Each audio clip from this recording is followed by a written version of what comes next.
नारायण। क्या आप जानते हैं कि एक ब्रह्म ज्ञानी को दान देने का लाभ क्या होता है और वह कैसे बढ़ता है?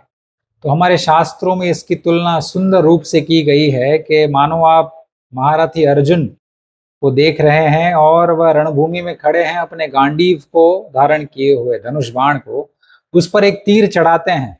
अभी देखने में तो वह एक ही तीर है, जब भी वह निशाना साध लेते हैं, निशाना उनके दो नेत्रों के बीच में आकर के रुक जाता है, फिक्स हो जाता है, तभी वह एक तीर 10 में परिवर्तित हो जाते हैं।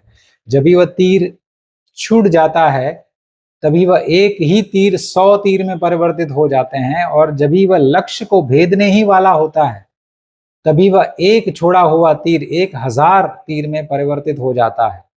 ठीक वैसे ही अगर हम ब्रह्म ज्ञानी को छोटे से छोटा दान भी दे दे, तो वह एक दान छोटा सा हमको 1000 गुना फल और लाभ लेकर के दे सकता है। इसके लिए हमको ये आवश्यक है सबसे पहले कि हम ब्रह्म ज्ञानी के संपर्क में कैसे आए। अब ब्रह्म ज्ञानी के संपर्क में अगर आना है तो उसके लिए हमको धर्म का आचरण चाहिए। इसके मूल में यही है, अगर हमारा पुरुषार्थ अनुकूल हो, यानी कि धर्म के भीतर ही हो, धर्म युक्त आचरण हमारा हो, उसी को अनुकूल पुरुषार्थ कहते हैं। उसके बाद देवताओं की सहायता हो, देवता भी मानते हैं कि अगर ये मनुष्य धर्म का पालन कर रहा है तो मुझे इसको सच्चे संत तक पहुंचाना है। तो हमारे जीवन में ऐसी परिस्थिति उत्पन्न होती है कि जिससे हम धीरे धीरे संत तक पहुंचते जाए, आगे बढ़े। और तीसरा हमारा प्रारब्ध जो होता है, हमारे पिछले अच्छे कर्म फल देने के लिए उन्मुख हो गए हैं परमेश्वर की कृपा से, तो ये तीनों का जो मिलन होता है तो ऐसा एक संयोग बनता है कि हम ब्रह्म ज्ञानी संत के संपर्क में आ सकते हैं। संपर्क के में आने के बाद ही दान की प्रक्रिया हो सकती है, और फिर अगर हम दान दे, छोटे से छोटा दान, तो वह 1000 गुना फल हमको ला करके दे सकता है।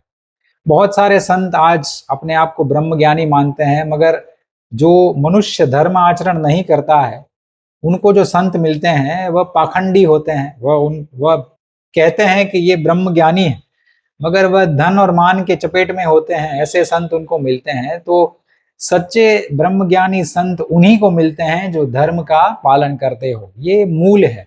तो हम सभी ये प्रयास करें कि धर्म का ही पालन करें, जो हमारे जाति के आधार पर हमको दिया गया है, जितना हो सके उतना पालन करें, और धीरे धीरे हम ऐसे ब्रह्म ज्ञानी संतों तक पहुंचे जिससे हमारा कल्याण हो, हमारा उद्धार हो।